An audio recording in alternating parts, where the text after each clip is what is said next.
एक बार फिर प्रेयर करो कि परमेश्वर तेरा वचन आज मेरे दिल में बस जाए, ताकि मैं तुझसे कभी ना भागूं, शैतान मुझे तुझसे दूर ना करने पाए। तेरा वचन मेरी रखवाली करे।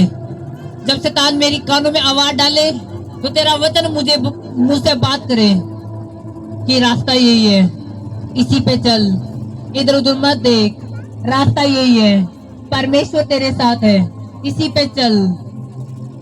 आमीन, हालेलुया, सब कहे आमीन। याद रखो, मैंने कहा प्रभु यीशु मसीह ने कहा मैं जाऊं हूं, मेरा जाना जरूरी है। तब मैं जाऊंगा, तभी वो रूह कुदूस, वो पाक पवित्र आत्मा तुम्हारे पास आओगा, जो तुम्हें सब कुछ समझाओगा, सब कुछ मानना सिखाओगा। और बोले वो मेरी बातों में जितना समझाओगा, इतना जरूरी है पवित्र आत्मा। अगर आप यीशु मसीह के साथ चलना चाहो, अगर पवित्र आत्मा आपकी जिंदगी में, आप चल नहीं सकोगे। क्योंकि जब शैतान आपका बात करे, शैतान को क्या मिला परमेश्वर में जाके, और आप एक मिनट में ये भूल जाओ कि यीशु मसीह क्रूस पर लटक चुका है मेरे लिए, मेरे पाप सिर्फ यीशु मसीह धोए हैं। जब शैतान बात करे क्या मिले, क्योंकि शैतान कभी नहीं बोलेगा परमेश्वर तेरी जिंदगी में ये कर दिया, तेरी जिंदगी में वो कर दिया, तेरी जिंदगी ऐसी थी और तेरी जिंदगी में ये अटैक था। परमेश्वर कभी, शैतान कभी नहीं बताओगा जो पिछले दिनों में तुम्हारी जिंदगी में परमेश्वर ने काम करा। शैतान हमेशा ये प्रेजेंट बताओगा कि अब तेरी जिंदगी में कुछ नहीं है। और जब ऐसी आवाज शैतान डाले, अगर पवित्र आत्मा तुम्हारे अंदर है, वो बोलेगा खड़ा रहो, यहीं पे रहो, और शैतान आ रहेगा। आमीन।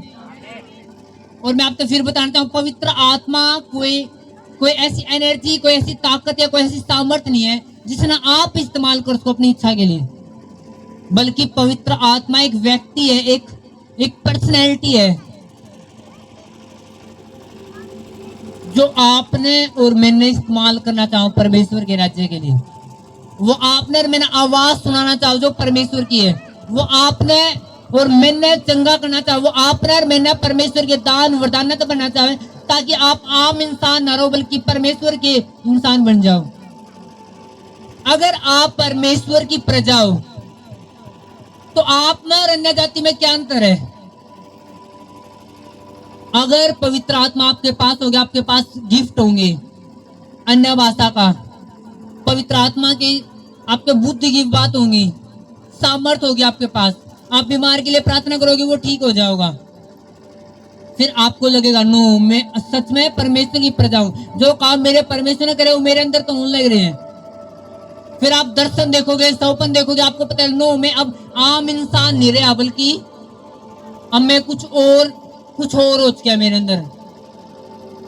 इसलिए वो पवित्र आत्मा आपके लिए बिल्कुल जरूरी है, क्योंकि जब पवित्र आत्मा आपके अंदर होगा तभी आप आम इंसान से अलग होगे। फिर आपको जरा सी बात पर आपको पता चलेगा नो, ये डिसीजन गलत है, जो ये लोग सलाह दे रहे हैं ये मैंने माननी नहीं, क्योंकि परमेश्वर की ओर से नहीं है। जो फैमिली मेरे पर प्रेशर डाल रही वो परमेश्वर की ओर से नहीं, मैंने माननी नहीं। अच्छा, जो प्रीच बुक कराया जा रहा है वो परमेश्वर की ओर तो ओके, मैंने पूरा दिल में एक्सेप्ट करना, ताकि मैं, क्योंकि जब ठोकर आवे हमेशा गलत डिसीजन की वजह से आवे। जब भी परमेश्वर के लोग जब भी ठोकर खाई है, वो परमेश्वर की बात ना मानने कारण, यानी गलत डिसीजन लेने कारण वो बात नहीं मानेंगे जो परमेश्वर ने अपने वचन में लिख रखी है, और तब उन्होंने ठोकर खाई है।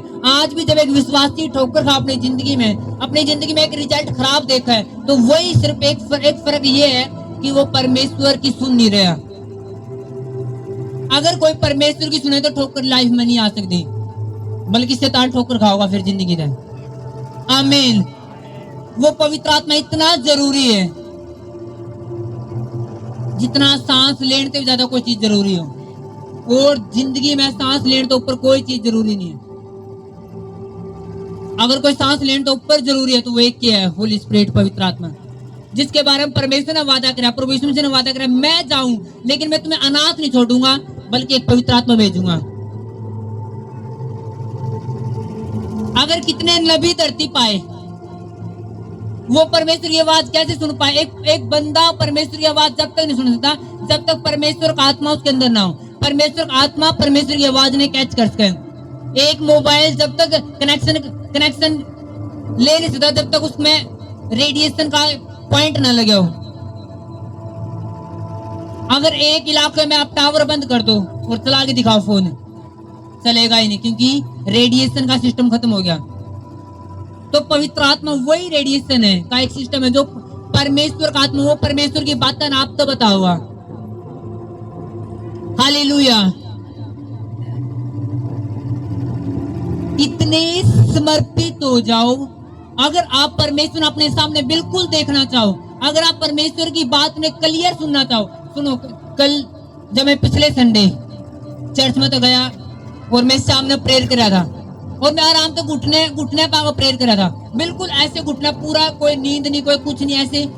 और एकदम मेरे कान में एक आवाज है, बिल्कुल जैसे मैं आप तो बात कर रहा, बिल्कुल इतनी क्लियर आवाज, वो कोई एक ऐसी मैसेज नहीं, बिल्कुल क्लियर आवाज। एक व्यक्ति ने मेरे तक कान में बोला, वो अपने चर्च का है, उसने मेरे तक कान में बोला, मैंने आप तो प्रेयर करवानी है जी। इतनी क्लियर आवाज थी, मैंने आपको ली, मैंने कहा कोई है ही नहीं, इतनी क्लियर आवाज थी। एक व्यक्ति ने मेरे तक कहा, मैंने जी आप तो प्रेयर करवानी है, सिर्फ ये वर्ड थे। अब परमेश्वर जाने उस व्यक्ति ने प्रेयर की जरूरत है। आप इतना क्लियर सुन पाओगे अगर परमेश्वर, जब परमेश्वर आपको चुना है, क्या बिना क्या गुंगा रहने के लिए चुना है कि परमेश्वर आपका बात नहीं करे? आपका दोस्त जिसके नंबर आपके फोन पे है, क्या आपके पास फोन नहीं करते? जो आपके रिश्तेदार है, क्या आपके फोन नहीं करते? या नंबर देकर वो गूंगे रहे, आप भी बात नहीं करते? जब आप और मैं बात करते अपने दोस्त रिश्तेदार थे, तो वो परमेश्वर जिसने आपको और मेरे को अपने बेटा बेटी बना लिया, वो क्यों नहीं बात करेगा? अगर उसकी आवाज नहीं आ रही तो फर्क किसमें है? अपने कान बंद है। फर्क ये नहीं कि परमेश्वर बोलता नहीं, परमेश्वर बोलना चाह और बोल रहे हैं, लेकिन आपके मेरे कान बंद है, इसलिए नहीं शायद सुन रहे। जिस दिन पवित्र आत्मा आपके मेरी जिंदगी में आओगी, फिर वो कान पवित्र आत्मा के होंगे, परमेश्वर की आवाज सुन पाओगे। क्योंकि संसारिक कान परमेश्वर की आवाज नहीं सुन सकते, आत्मिक कान परमेश्वर की आवाज सुन सकते हैं। इसलिए आपके आत्मा के कान है जो वो खुले होने चाहिए। हालेलुया। क्योंकि जो लोग बिल्कुल बहरे हैं वो भी परमेश्वर की आवाज सुन सकते हैं, क्योंकि परमेश्वर की आवाज सुनने के लिए ये वाले कान नहीं बल्कि आत्मा के कान खुले होने जरूरी है। आमीन। हर रोज इस तरीके से जियो कि आज परमेश्वर बात करेगा, आज परमेश्वर बात कर। हर रोज एक जिद रखो, एक फाइट करनी, फाइट। हर रोज परमेश्वर बात कर, मेरी बीमारी क्यों नहीं जा रही, बात कर। मेरी समस्या क्यों नहीं जा रही, बात कर। परमेश्वर कितनी प्रेयर और करूं, बात कर। आप हैरान हो जाओगे, परमेश्वर आपका बात करना शुरू कर देगा। आपने सपना आने शुरू हो जाएंगे, 2 घंटे बाद प्रेयर कर, परमेश्वर आपको दिखाओगा। आप 2 घंटे प्रेयर करे हो, आपको जैसे 2 मिनट रात को सपना है, 2 घंटे प्रेयर करा था मैं, तो आपको पता चलेगा परमेश्वर ने मेरे को आवाज दे दी है, हर रोज कर। एक दिन मेरे मेंटर मेरे सपन में आए और मेरे को बोले, ऐसी प्रेयर मत कर लंबी वाली कि सारा दिन कमरा में रह रहा, ऐसी प्रेयर मत कर, इतने बजे इतने बजे इतने बजे इतने बजे प्रेयर कर।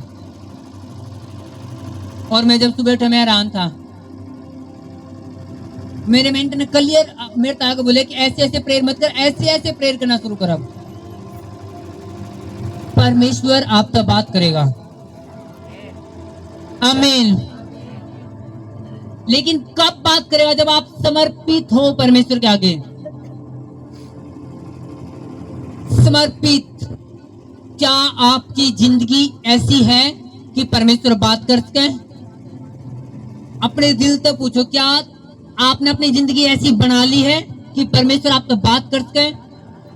या अभी आपके दिल में खोट है, या अभी आपकी जिंदगी में कसूर है, या अभी आपके अंदर चुगली है, या अभी एक बीड़ी है, या अभी वो सब चीजें हैं, तो फिर कैसे परमेश्वर बात करेगा जब कान बंद है? तो फिर आप चिल्लाओगे, परमेश्वर की आवाज आओगी नहीं।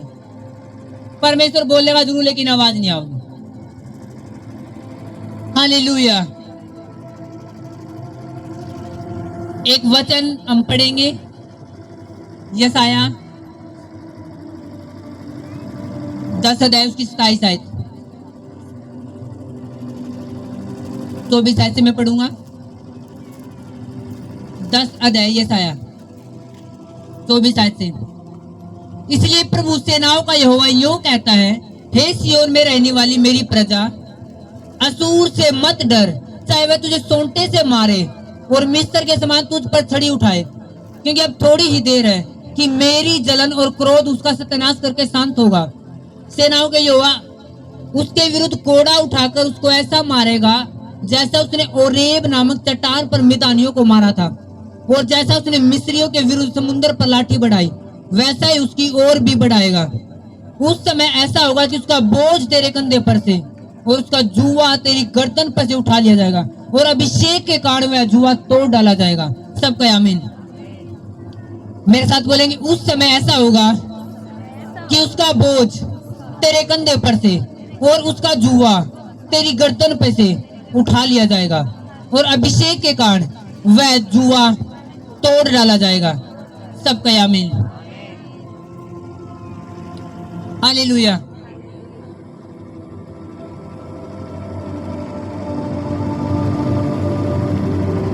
कुछ दिन पहले की बात है, इन दिनों में ऐसा हो रहा है, जब तक मैं पवित्र आत्मा प्रीच कर ला रहा हूँ, परमेश्वर ने जब मेरे तक वचन देना हो तो सोपन में देवे है, डायरेक्ट ये बताओ कि ये बोलना है। जब तक मैं पवित्र आत्मा को ऊपर प्रीच कर ला रहा कि पवित्र आत्मा क्या है, कैसे उसके साथ रिलेशन बनाना है, तब तक मेरे साथ हो रहा है। हर संडे की, हर उस चीज की मेरे पास मतलब परमेश्वर की ओर तो वर्ड्स हो गए। जब मैं प्रेयर कर रहा था, मैं रात में नींद में था, जब मैंने कह दिया कि मैं प्रीच कर ले रहा हूँ, एक दूत, एक सरदूत दिखाई दे, वो प्रीच कर ले रहा है और वो ये बता ले रहा है। हालेलुया। कितने मेरी आवाज आ रही है? एक स्वरदूत प्रीच कर ले रहा है, वो बता ले रहा है क्रिश्चियन है कि जब अभिषेक जिंदगी में आवे, तुम्हारी लड़ाई झगड़े वाली मैरिज लाइफ जो सफल नहीं है, टेंशन वाली बोझ वाली जिंदगी, एकदम जो जिंदगी चल रही वो टर्न हो जाए। वो सरदूत ऐसे बता ले रहे। और उसने बोला कि जब सिपाही, एक फौजी जब बॉर्डर पर जावे लड़ाई करने के लिए, क्या उसका जो मैनेजर, उसका जो बॉस है, क्या बिना हथियार दिए उसने बॉर्डर पे भेजे है? उसने मेरा अगर बिना हथियार चला गया तो मारा जाओगा, और पूरा देश की सेफ्टी वो उस फौजी के हाथ में।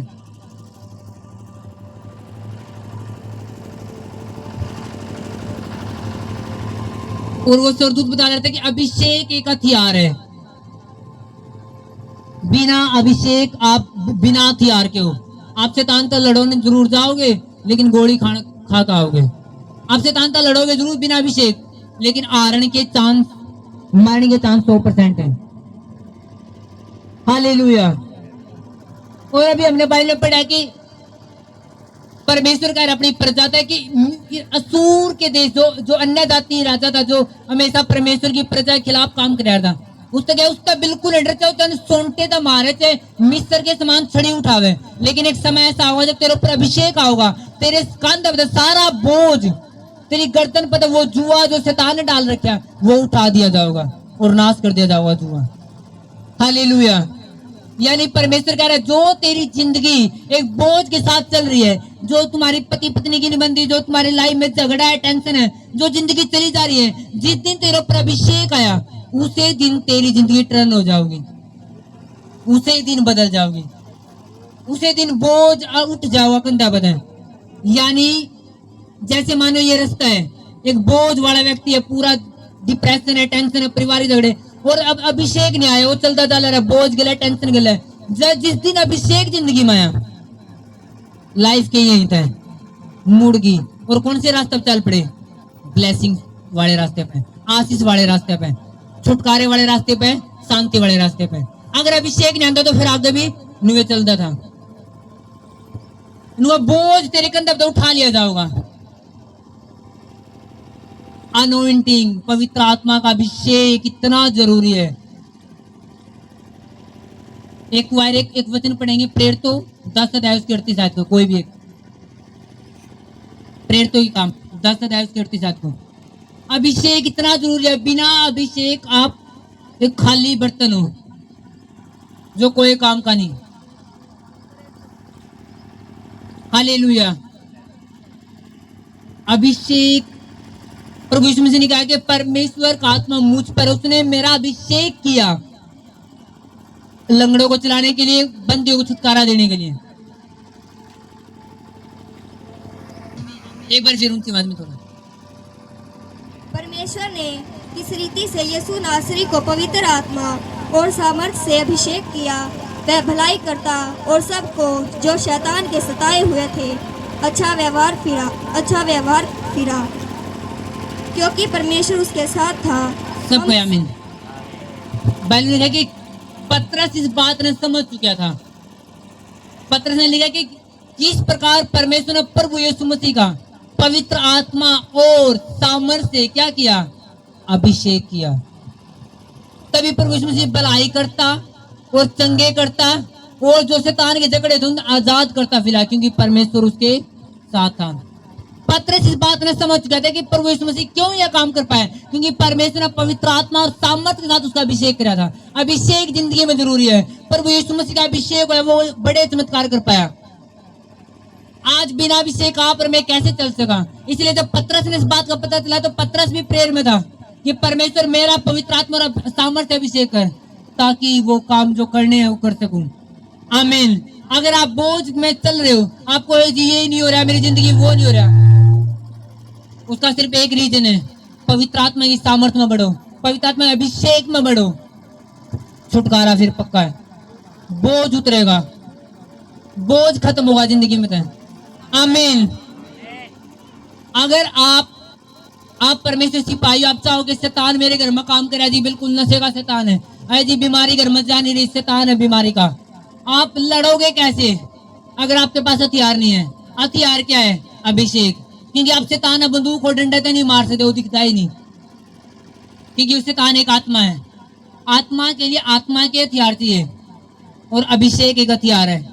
जिस दिन अभिषेक आपको ऊपर होगा, शैतान आपने छू नहीं सकता। जिस दिन अभिषेक आपकी जिंदगी में होगा, शैतान के लिए आप खतरनाक हो जाओगे। आमीन। हालेलुया। क्योंकि एक वो लेडीज है जो प्रेयर को प्रेयर कर रही, परमेश्वर अभिषेक दे, और पति चेंज नहीं हो रहा, फिर भी प्रेयर कर रही है।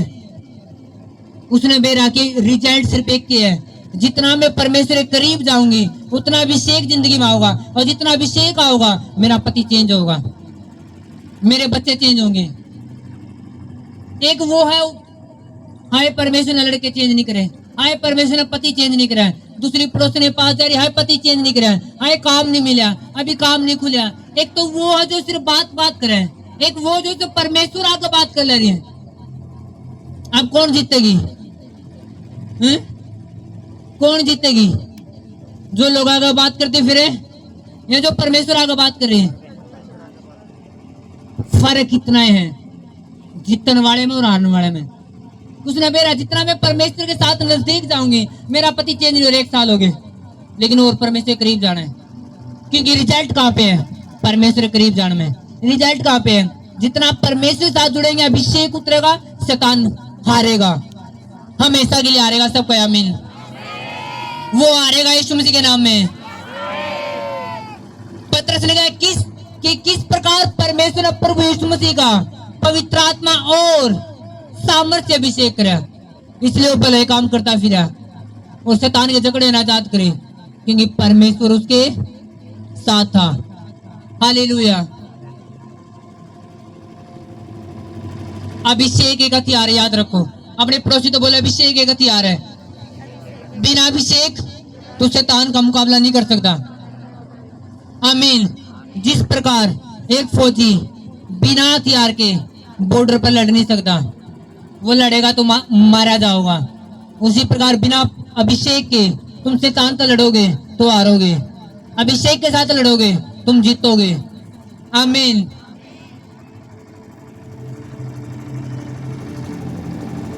एक गवर्नमेंट को पता है, जो ट्रैफिक डिपार्टमेंट है, उसने बेर आके एक मैंने ड्राइविंग लाइसेंस बनाना है और इस व्यक्ति देना, जिस दिन एक व्यक्ति के जीवन में ड्राइविंग लाइसेंस आ गया, अब उसने सरकार से पूछने की जरूरत है जी गाड़ी चला लूं, किसी से परमिशन लेने की जरूरत है अब गाड़ी चला लूं?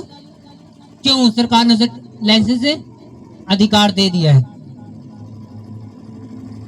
जब घर में मीटर लग जाए क्या पूछने की जरूरत है कि डोरी लगा लूं जी? मीटर क्या एक अधिकार है कि तुम सरकार से बिजली इस्तेमाल कर सको, क्योंकि वो गवर्नमेंट के द्वारा लगाया गया है।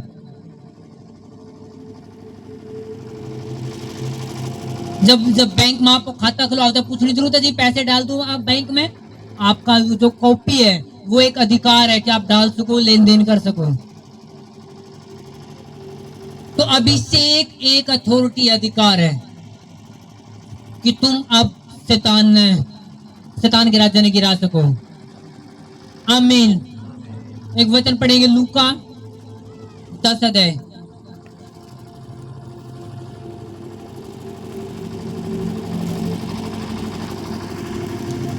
उसकी 19 आयत को।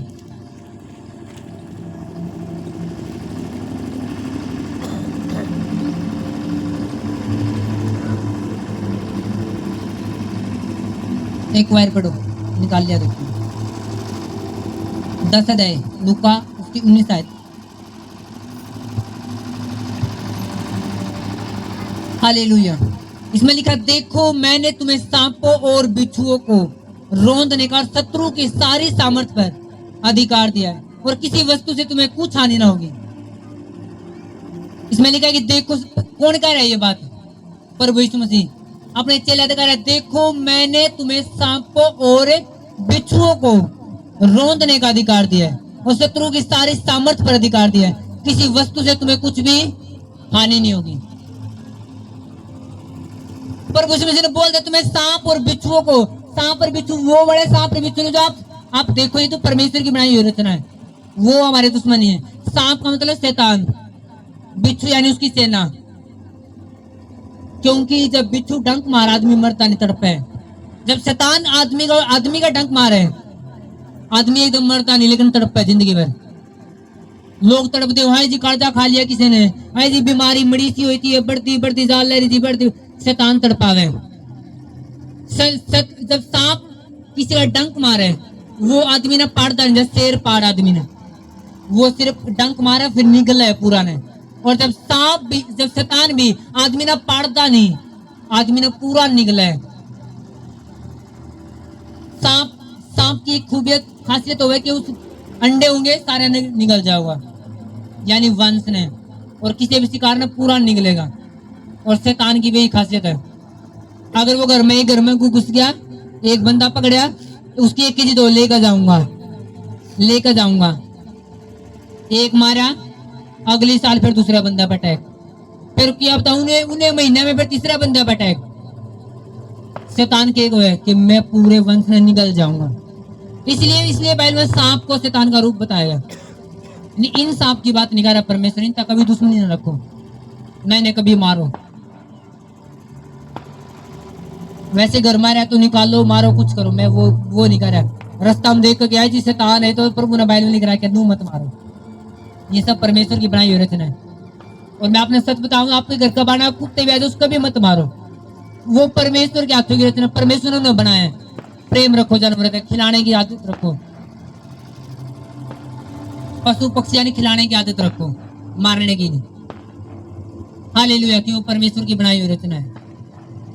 अगर आपने प्रभु का प्रेम है तो उसकी बनाई हुई रचना का प्रेम रहेगा। तो बाइबल ने लिखा कि मैंने तुम्हें सांप और बिच्छू यानी शैतान की सारी सामर्थ्य पर अधिकार दिया है। अधिकार तब है जब अभिषेक आपकी जिंदगी में, तो समझ लो अब अधिकार है तुम्हारे पास। अगर तुम्हारे पास अभिषेक नहीं है, फिर अधिकार नहीं है कि तुम शैतान और सांप और बिच्छू ने रोंदोगे। कैसे रोंदोगे?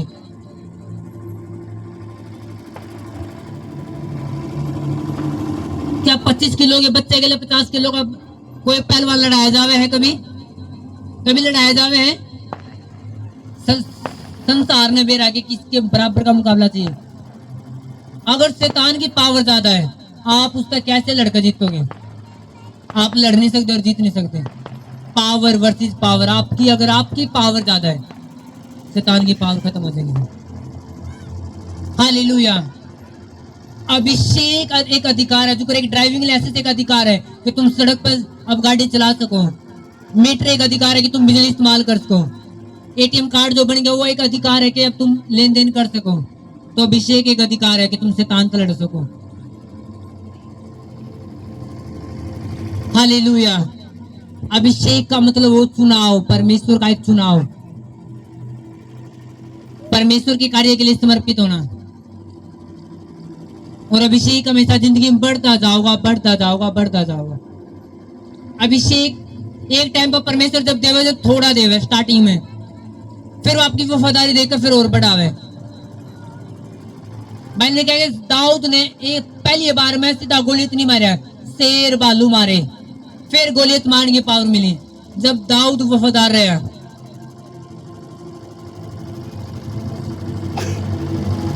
हालेलुया। परमेश्वर आपकी वफादारी देखकर आपकी जिंदगी में अभिषेक न बढ़ावे। कितने ने मेरी बात समझ में आ रही है?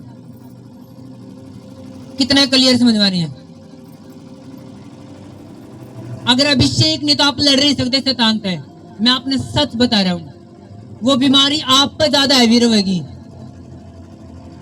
वो सिर दर्द आप पे ज्यादा हैवी रहेगा, वो झगड़े आप पे ज्यादा हैवी रहेंगे, बल्कि आप नहीं रहोगे। अगर अभिषेक ज्यादा है आपकी जिंदगी में, तो अगर परिवार में झगड़ा तो आपके ऊपर कोई असर भी नहीं होगा। आप मुंह देखो, क्या बात है, मेरे घर में टेंशन है लेकिन मेरे ऊपर कोई टेंशन नहीं, मेरी जिंदगी में परीक्षा लेकिन मेरे ऊपर कोई असर नहीं हो रहा। वो अभिषेक उस परीक्षा का असर आपको नहीं देगा। कि भाई लोग कहीं पड़ा यीशु मसीह ने सिर पकड़ कर बैठा हो, कहीं लिखा हो अरे लोग ज्यादा विरोध कर रहे जी, कहीं मेरे पत्थर मारने की कोशिश करे, मैं तो लोगों ने बचाने की बात, कहीं देखा यीशु मसीह सिर पकड़ा हो? अभिषेक ज्यादा था, जो परीक्षा यीशु मसीह के ऊपर थी वो उसने कुछ नहीं बिगाड़ पाई। आमीन। जब अभिषेक कम हो तो टेंशन ज्यादा हुए, फिर दुख ज्यादा हुए, फिर वही दुख लोगों ने कहा हाय जी मैं तो मर जाऊंगा, हाय मैं तो मर जाऊंगी, हाय मेरा पति मेरी सुनता नहीं, मैं तो भाग जाऊंगी। फिर ये बात आपके मुंह तो निकले क्योंकि अभिषेक नहीं है। फिर आपके मुंह तो जब अभिषेक नहीं होता आपको समझ भी नहीं रहा होगा क्या ठीक है क्या नहीं। फिर आपके मुंह तो नकली नकली बात निकले, हाय जी परमेश्वर जब जब वो ऊपर आड़ा देन पा तो छोरी छोरी देवे, देन पा छोरे छोरे देवे। जी 3 होगी, चौथी फेर होगी, अब कैसे रोका? चलो इसका नाम बतेरी टेकदा, फिर कौन होगी? लोग ऐसे तरकीब अपनाओगे। एक दिन में बोला कि इसका नाम बतेरी क्यों लग रहा है? क्या नहीं, मैं 3 लड़की होगी, अब बतेरी नाम टेक दे के बस परमेश्वर बतेरी होगी, ये तो बतेरी होगी, बुनियाद होनी चाहिए।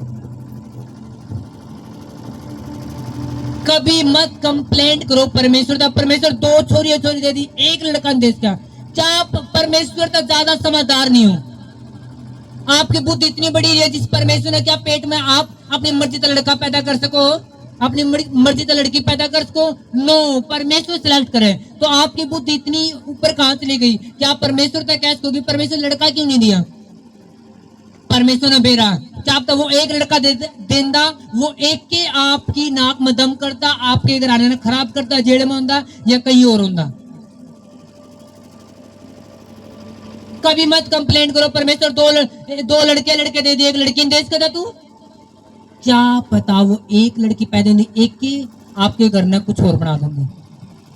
परमेश्वर बुद्धिमान परमेश्वर, वो जाना है कि मैंने अपने लोग कैसे सेफ रखने हैं। वो अगर परमेश्वर ने लड़का लड़की दे रहा है कि सोच समझ दे रहा है। आमीन। क्योंकि आप और मैं अपनी मर्जी का लड़का और अपनी मर्जी का लड़की नहीं पैदा कर सकते, क्योंकि हमने तो ड्रेस भी खरीद ली थी कि लड़की पैदा होगी, लेकिन परमेश्वर लड़का दे दिया, हम क्या कर सकते हैं? क्या उसका आगे कोई आगे अड़ सका है? क्या उसकी प्लानिंग आगे कोई छेड़खानी कर सके? कुछ भी नो। तो वो सब कुछ करने वाला परमेश्वर है। कभी मत कंप्लेंट करो परमेश्वर हाय 7,000 की नौकरी, अपने कैरेक्टर ने देखो, आपका कैरेक्टर कितना है? कि आपका कैरेक्टर है 20,000 की लेने वाला? क्या आपका व्यवहार है आपके घर का झगड़े खत्म करने वाला? आपका अभिषेक कितना ये फाइनल करेगा? आप कितना परमेश्वर के साथ एक हो? आप कितने परमेश्वर के साथ एक हो? कुछ दिन पहले मैं एक परिवार से बात कर रहा है,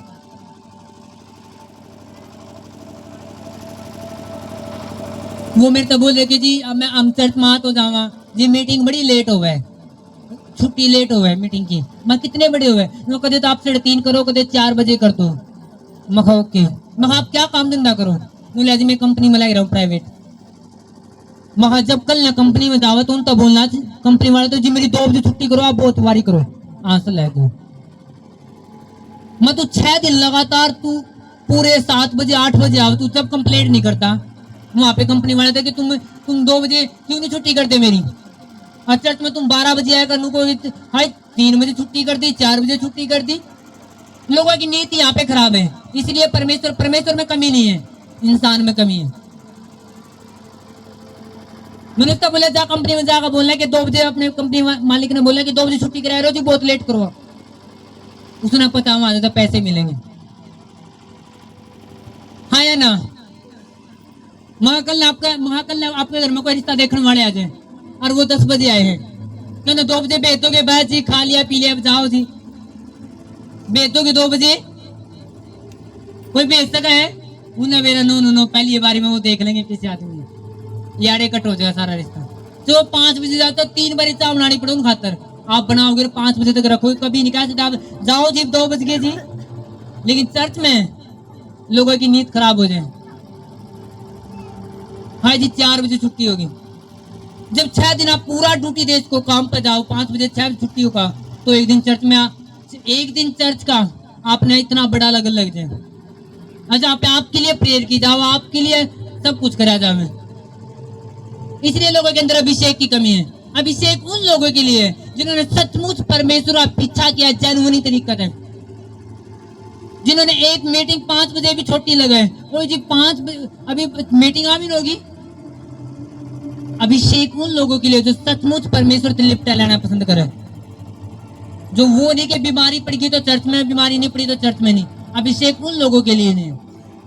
परमेश्वर उन्हें आशीष दे देगा लेकिन बड़ी बातें कभी नहीं बोलेगा उनसे, बड़ी बड़ी जो योजना वो कभी उनको ऊपर उतारेगा नहीं, क्योंकि परमेश्वर परख है। हालेलुया, परमेश्वर परख है और तब ब्लेस करे। इसलिए वो लोग झगड़े की बात भी करेंगे, गवाही की बात भी करेंगे। वो उनको झगड़े भी घर में, लेकिन उन्हें प्रभु ने आशीष भी दे रखी, वो दोनों बात करेंगे। आज जब अभिषेक बढ़ेगा आप आशीष की बात करोगे, झगड़े खत्म होंगे। आमीन। नजर नहीं आया, फिर आपकी जिंदगी में सिर्फ रिजल्ट गवाही की बात होंगी, सिर्फ आपके मुंह है। हमेशा ठोकर उन लोगों ने खाई है जिन्होंने परमेश्वर की सुन्नत इनकार कर दिया।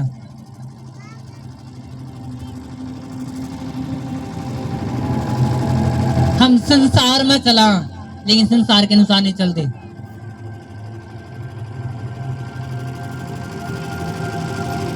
हालेलुया, संसार में तो चलो लेकिन संसार के अनुसार मत चलो।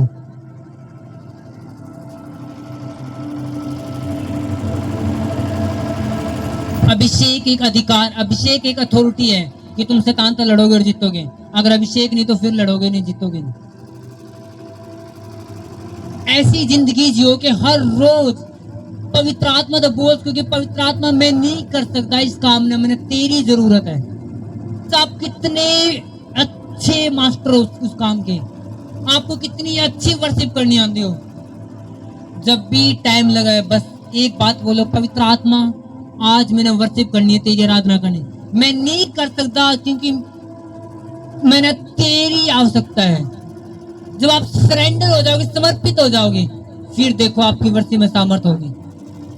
आप कितनी अच्छी प्रेयर आती हो, आपने पूरा नूर रीबा ताखाबा पूरा गैर भाषा तो भरी, पवित्र में बोले पवित्र आत्मा मैं नहीं कर सकता प्रेयर बिना तेरी सहायता के। आपने कितनी अच्छी ड्राइविंग आती हो, जब घर से निकलो बोलो पवित्र आत्मा मैं नहीं चला सकता बाइक ने, तू मेरी सहायता कर। आपने कितना अच्छा प्लम्बर का, कितना अच्छा किसी चीज का, कितना मीडिया का, किसी चीज का काम आपने क्यों ना दो, जब भी काम करने लगो सहायता मांगो परमेश्वर की कि I need Holi spirit. Hallelujah, कि जितना आप समर्पित होने जाओगे अभिषेक बढ़ता जाओगा, जितना आप वफादार होने जाओगे अभिषेक बढ़ता जाओगा। भाई लिखा दाऊद का 2-3 बार अभिषेक होया, क्या यूसुफ पहले दिन गड्ढा, क्या यूसुफ जिस दिन उसने अपने भाइयों का विरोध करना शुरू कर दिया, पहले दिन वो प्रधानमंत्री बन गया था? क्या पहले दिन परमेश्वर ने यूसुफ प्रधानमंत्री बना दिया? या गड्ढा में निकाला, जेल में तो निकाला, कहां कहां गिरा है? पहले जब यूसुफ जाने था कि परमेश्वर ने मेरे को सौंपन दिए कि तू प्रधानमंत्री होगा, और मैं अपने आप नहीं बन सकता, मैं उस आशीष में नहीं जा सकता जब तक परमेश्वर मैंने चेक नहीं कर ले। जब उसके विरोधी, जब उसके भाइयों ने बेड़ माननी और पार्टी बनानी, तो वो शामिल नहीं हुआ करता, नहीं, मैं नहीं, ये चोरी की बेड़ है। जब उसके भाई कई बार पंगा करते अपने बाप को बताना कि ये गलत कर रहे हैं, वो वफादार रहे हैं। उसके भाई ने उसका विरोध करा, तू हमारी चुगली क्यों कर रहा है, तू यूसुफ है, तू क्यों यूसुफ बने? लेकिन उसने पता था कि मैंने सच्चाई में खड़े रहना, और परमेश्वर ने चेक करा, नो वफादार है। परमेश्वर ने फिर गड्ढा में गिरा दिया। वहां भी वो प्रेरे कर रहा है। धन्यवाद परमेश्वर। परमेश्वर ने वहां तो निकाल लिया, पोतीपर के घर में भेज दिया, झाड़ू पोछे मार ले रहा।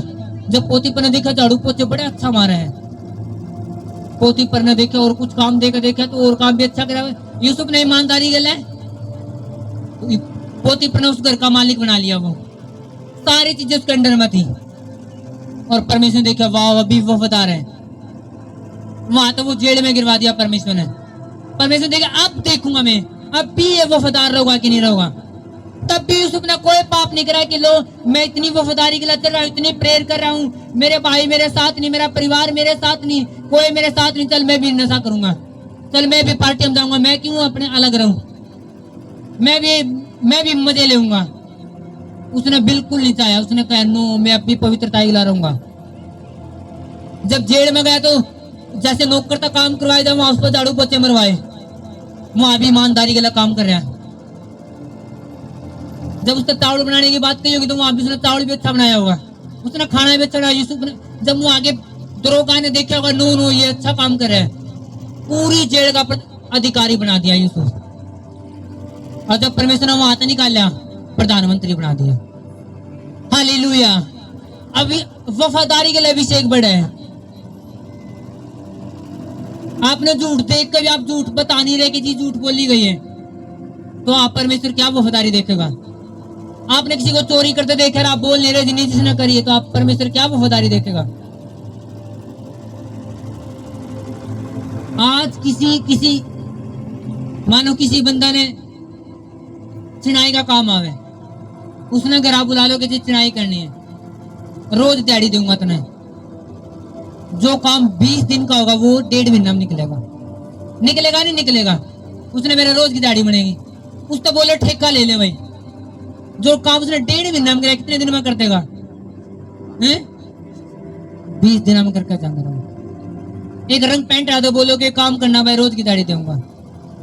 जिस कोठी में उसके 25 दिन लागने हैं, वो 1.5 महीना में निकलेगा। उन्होंने मेरा कि इतनी जल्दी भी के है, आराम तो दिन में 3 कप चाय पी कर आराम तो घोड़े जा रंग ना लगाए जा दिहाड़ी बना ले रही है, इतना दूसरा काम नहीं मिलता। अब तो बोलते नहीं, ठेका ले ले भाई, तू इस काम में कर।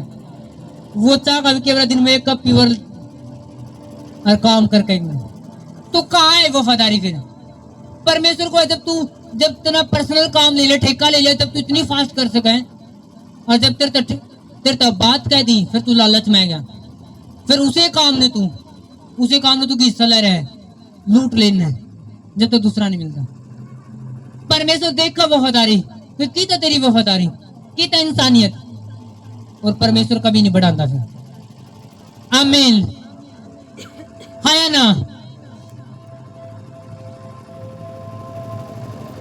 लोगों की चालाकी, उन्हें लगे शायद परमेश्वर देखता नहीं, परमेश्वर भी हमारा वर्गा इंसान नहीं है, शायद कोई उत्तर नहीं आता।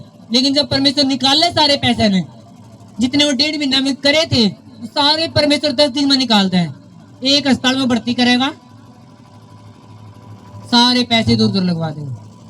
परमेश्वर को तेने मेहनत भी करी, तेने बेइज्जती भी सही, तेने बदनामी भी सही, उस घर में जाकर इतने दिन में निकला, अल्लाह तेरे पैसे भी नहीं रहे। अभिषेक बढ़ता नहीं, अभिषेक बढ़ेगा वफादारी के लिए। अगर यूसुफ जाता वहां पे झाड़ू पोछे मान में नौकर गलती करता, जान का आलस दिखाता, क्या परमेश्वर उसने प्रधानमंत्री बनाता? जब उसका बोला गया कि चल खाना बना, तू खाना बनाने में वो नून मिर्च जाने का गलत गिरता कि मेरे पर बनवाऊंगा अगला दिन, क्या परमेश्वर उसने प्रधानमंत्री बनाता? नो। परमेश्वर वफादारी देखा है, आप कितने सच्चे हो और कितने पक्के हो। परमेश्वर कुछ काम आपकी जिंदगी में इसलिए नहीं करता क्योंकि आप लोग अब तक आप तैयार नहीं हुए। जिस दिन तक आप तैयार नहीं होंगे परमेश्वर काम नहीं करता। हालेलुया। चर्च में लोग कहोगे है जी 4 बजे छुट्टी कर दी और काम पे सोचे कि ओवर 2 घंटे और लगाया था, 6 बजे छुट्टी हो तो 8 बजे आवा। काम पे तो बंदा सोचे 2 घंटे और लगावा एक्स्ट्रा, और जब चर्च की बात आवे 1 बजे बढ़कर 2 बजे बढ़कर मुझे 4 बजे छुट्टी हुई। चर्च में 2 घंटे में भी पेट में कुछ हो रहा है। इसलिए परमेश्वर सब चीजें देखता है और ब्लेस करता नहीं। इसलिए हमारी जिंदगी ऐसी नहीं है जैसी होनी चाहिए, जैसे परमेश्वर चाहे। आमीन। मैंने जब पत्रस ने क्या कहा, परमेश्वर ने यीशु मसीह का पवित्र आत्मा और सामर्थ्य से क्या कराया? अभिषेक। इसलिए वो बड़े काम कर पाए। अभिषेक आपकी जिंदगी में है कि नहीं है, ये मायने कराए। समर्पित लाइफ जियो, चाहे आपको सब कुछ करना था तब भी को परमेश्वर मैंने जरूरत है तेरी। कितना अच्छा बजाना आंदा हो, परमेश्वर हेल्प कर। कितना अच्छा खाना आंदा, परमेश्वर जरूरत है, मेरी मदद कर। और जब परमेश्वर की मदद होगी फिर देखो क्या होगा। फिर देखो क्या होगा आपकी जिंदगी में। आपके सारे काम टॉप लेवल के होंगे, आपकी मैरिज लाइफ टॉप लेवल की होगी। आमीन। नजर नहीं आ कहीं में। हालेलुया। एक तो संघर्ष दे लो बिना अभिषेक के, या परमेश्वर का अभिषेक लेकर और लाइफ जियो। और अभिषेक कोई तो हुआ सा नहीं है, कोई सामर्थ्य के शरीर में आओगी दिखनो। अभिषेक एक चुनाव है, जितनी वफादारी दोगे परमेश्वर आपने चुनता जाओ और अगले लेवल के लिए आपने खड़ा करता जाओ।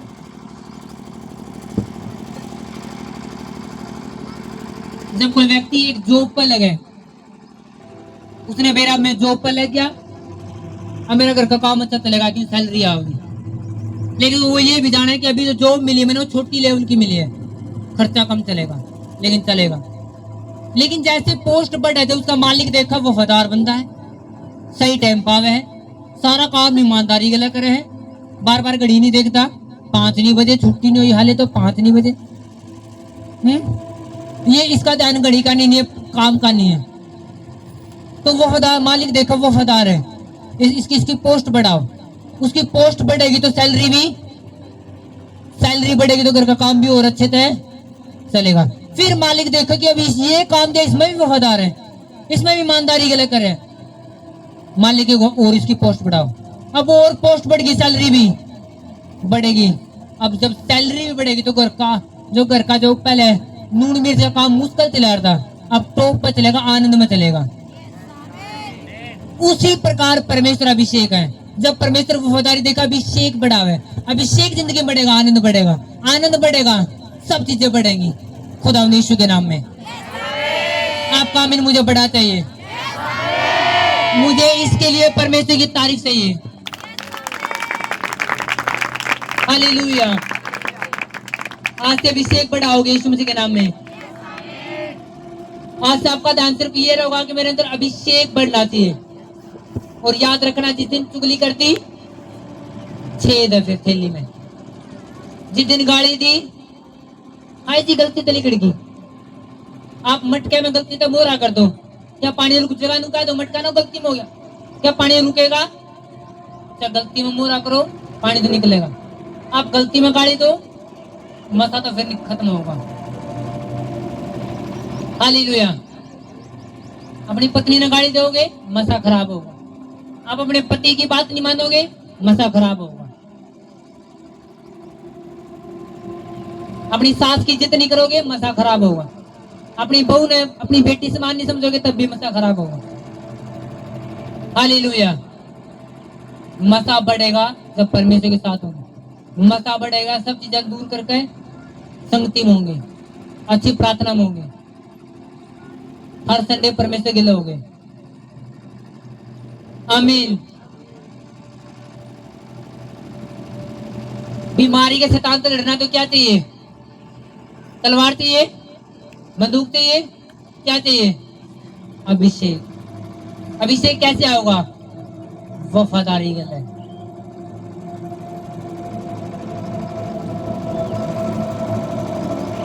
अभिषेक का मतलब समर्पित होना परमेश्वर के सामने। अगर आप परमेश्वर आकर समर्पित हो चुक चुके हो और परमेश्वर ने बीड़ी नहीं पीनी और आप पी रहे हो, क्या समर्पित हो? आप उठ चुके हैं फिर परमेश्वर आगे। आपने गाड़ी दी, क्या आप समर्पित हो? नो। आप पति जब 3 दिन हो गए उससे बैठे, क्या समर्पित हो? नो। आप पत्नी की इच्छा पूरी नहीं करे, क्या समर्पित हो? नो। आप अपने माँ बाप की बात नहीं मानते, क्या समर्पित हो? नहीं।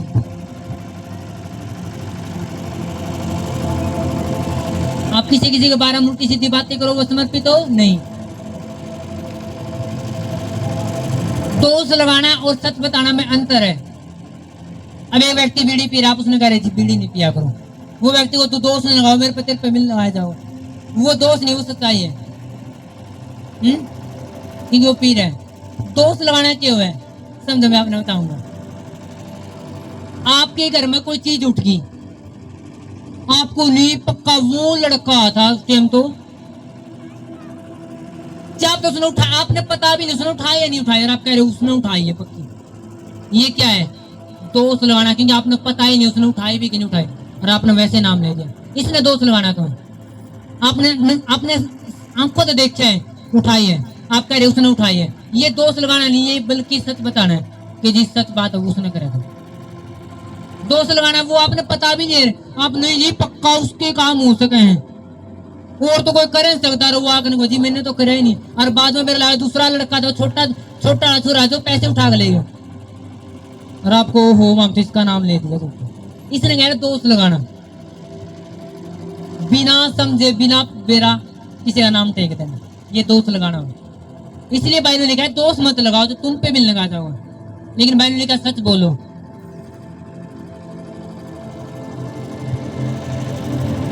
कल परसों मैंने एक ओपन में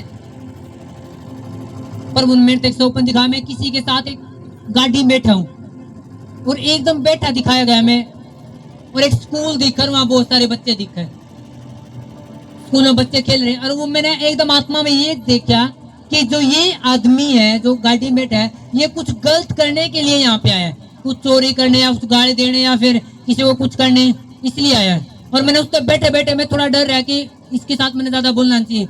मैं उससे एक बात कर रहा है कि बाइबल में लिखा है कि ये चीजें गलत है, मैं उससे वचन द्वारा ये बता रहा है कि गलत बात है, और मैं एकदम उससे निकल लिया, मैं कहीं ये ऐसे बंदे कम सुने करें।